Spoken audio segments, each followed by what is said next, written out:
salam sejahtera bagi Bapak Ibu, saudara-saudara, anak-anak yang dikasihi oleh Tuhan Yesus Kristus.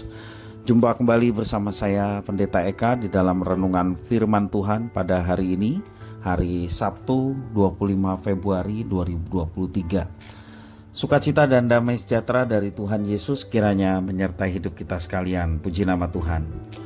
Sampai pada pembacaan firman Tuhan hari ini, yakni kitab Yeskiel pasal yang ke-34. Kiranya firman Tuhan memberkati kita sekalian. Baik, sebelum kita akan merenungkan bagian firman Tuhan hari ini, mari kita akan berdoa. Tuhan Allah Bapa di surga, di dalam nama Tuhan Yesus, kami datang pada Tuhan mengucapkan syukur terima kasih untuk setiap kasih dan penyertaan Tuhan yang boleh kami alami dari hari ke hari juga pada hari ini. Dan sebentar kami mau terus merenungi firman Tuhan. Kau yang mampukan untuk kami dapat mengerti apa yang Kau maksudkan. Kau juga menolong kami untuk kami dapat menerapkannya dalam hidup kami. Terima kasih Bapa, terpujilah namamu. Demi nama Tuhan Yesus kami berdoa. Haleluya. Amin. Saya akan bacakan dalam Yeskiel pasal 34 ayat 1-19. Demikian firman Tuhan. Lalu datanglah firman Tuhan kepadaku, hai anak manusia, bernubuatlah melawan gembala-gembala Israel. Bernubuatlah dan katakanlah kepada mereka, kepada gembala-gembala itu, beginilah firman Tuhan Allah. Celakalah gembala-gembala Israel yang menggembalakan dirinya sendiri. Bukankah domba-domba yang seharusnya digembalakan oleh gembala-gembala itu? Kamu menikmati susunya. Dari bulunya kamu buat pakaian, yang gemuk kamu sembelih. Tetapi domba-domba itu sendiri tidak kamu gembalakan. Yang lemah tidak kamu kuatkan, yang sakit tidak kamu obati, yang luka tidak kamu balut, yang tersesat tidak kamu bawa pulang, yang hilang tidak kamu cari, melainkan kamu injak-injak mereka dengan kekerasan dan kekejaman. Dengan demikian mereka berserak oleh karena gembala tidak ada, dan mereka menjadi makanan bagi segala binatang di hutan. Domba-dombaku terserak dan tersesat di semua gunung dan di semua bukit yang tinggi. Ya, di seluruh tanah itu domba-dombaku berserak, tanpa seorang pun yang memperhatikan atau yang mencarinya. Oleh sebab itu, hai gembala-gembala, dengarlah firman Tuhan. Demi aku yang hidup, demikianlah firman Tuhan Allah, sesungguhnya oleh karena domba-dombaku menjadi mangsa dan menjadi makanan bagi segala binatang di hutan, lantaran yang menggembalakannya tidak ada. Oleh sebab gembala-gembalaku tidak memperhatikan domba-dombaku, melainkan mereka itu menggembalakan dirinya sendiri, tetapi domba-dombaku tidak digembalakannya. Oleh karena itu, hai gembala-gembala, dengarkanlah firman Tuhan. Beginilah firman Tuhan Allah. Aku sendiri akan menjadi lawan gembala-gembala itu, dan aku akan menuntut kembali domba-dombaku dari mereka, dan akan memperhatikan mereka mengembalakan domba-dombaku. Gembala-gembala itu tidak akan terus lagi mengembalakan dirinya sendiri. Aku akan melepaskan domba-dombaku dari mulut mereka, sehingga tidak terus lagi menjadi makanannya. Sebab beginilah firman Tuhan Allah, dengan sesungguhnya aku sendiri akan memperlihatkan domba-dombaku dan akan mencarinya. Seperti seorang gembala mencari dombanya pada waktu domba itu tercerai dari kawanan dombanya, begitulah aku akan mencari domba-dombaku, dan aku akan menyelamatkan mereka dari segala tempat kemana mereka diserahkan pada hari berkabut dan hari kegelapan.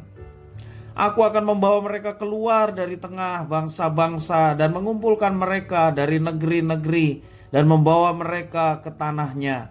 Aku akan mengembalakan mereka di atas gunung-gunung Israel, di alur-alur sungainya, dan di semua tempat kediaman orang di tanah itu. Di padang rumput yang baik akan kugembalakan mereka, dan di atas gunung-gunung Israel yang tinggi, disitulah tempat penggembalaannya. Di sana, di tempat penggembalaan yang baik, mereka akan berbaring, dan rumput yang subur menjadi makanannya di atas gunung-gunung Israel. Aku sendiri akan mengembalakan domba-dombaku dan aku akan membiarkan mereka berbaring. Demikianlah firman Tuhan Allah. Yang hilang akan kucari, yang tersesat akan kubawa pulang, yang luka akan kubalut, yang sakit akan kukuatkan, serta yang gemuk dan yang kuat akan kulindungi. Aku akan mengembalakan mereka sebagaimana seharusnya. Dan hai kamu domba-dombaku, beginilah firman Tuhan Allah, sungguh aku akan menjadi hakim di antara domba dengan domba, dan di antara domba jantan dan kambing jantan. Apakah belum cukup bagimu bahwa kamu menghabiskan padang rumput yang terbaik? Mesti pulakah kamu injak-injak padang rumput yang lain-lain dengan kakimu? Belum cukup bahwa kamu minum air yang jernih? Mesti pulakah yang tinggal itu kamu keruhkan dengan kakimu? Apakah domba-dombaku seharusnya memakan rumput yang sudah diinjak-injak kakimu dan meminum air yang sudah dikeruhkan kakimu? Demikianlah firman Tuhan. Bapak, Ibu, saudara-saudara yang dikasihi oleh Tuhan, hukuman Tuhan Allah sangat mengerikan karena kekudusannya tidak membiarkan dosa tanpa hukuman. Setelah hukuman dijalankan, Tuhan Allah kembali memberikan anugerah pemulihan. Di dalam kitab Yeskiel, mulai pasal 34 berbalik pada pesan-pesan positif yang menyatakan pemulihan Tuhan Allah untuk umatnya. Salah satu alasan Tuhan memakai Babel untuk menghancurkan Yehuda oleh karena raja-raja Yehuda merupakan gembala yang jahat.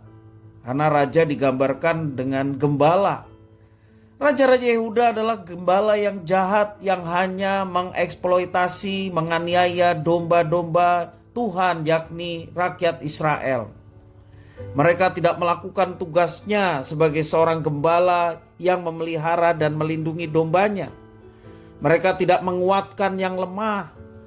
Raja-raja Israel tidak mengobati rakyatnya yang sakit, tidak membalut luka, digambarkan seperti itu. Dan juga tidak mencari domba-domba yang terhilang.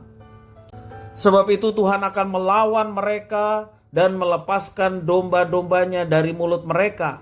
Artinya Tuhan akan menghancurkan kerajaan Yehuda dan raja-rajanya yang jahat, sehingga umatnya terlepas dari perilaku keji dari raja-raja mereka. Tuhan akan mencari domba-dombanya dan menjadi pengganti gembala mereka. Tuhan akan mengumpulkan umatnya keluar dari tengah bangsa-bangsa dan mereka akan dibawa kembali ke dalam tanah perjanjian, dan memang itulah tanah mereka. Berbeda dengan para gembala yang jahat, Tuhan akan mencari domba yang hilang, membalut yang terluka, menguatkan yang sakit, melindungi yang kuat dan yang gemuk. Perhatikan sangat kontras apa yang dilakukan gembala yang jahat dengan apa yang dilakukan oleh gembala yang baik. Dan nubuat ini menyatakan bahwa Tuhan melalui Mesiasnya akan menjadi raja bagi umatnya. Ada nubuatan mesianik di dalam Yeskiel pasal 34 ini. Bagaimana Tuhan mengayomi umat yang dikasihinya seperti gembala mengayomi domba-dombanya. Bapak, Ibu, saudara-saudara yang dikasihi oleh Tuhan, pada akhirnya kita perhatikan bahwa umat Tuhan akan mendapatkan pemeliharaan dan perlindungan sebagaimana seharusnya mereka dapatkan. Kita bersyukur kalau kita menjadi bagian dari umat Allah. Kita adalah orang yang berbahagia oleh karena kita dimiliki dan memiliki gembala yang agung yang sudah datang, dan ia adalah Yesus Kristus, Tuhan Allah yang datang menjadi manusia, mengayomi kita, memberikan perlindungan dan keselamatan. Kita orang-orang lemah, domba-domba yang lemah dilindungi oleh gembala yang agung, yakni Tuhan Yesus Kristus.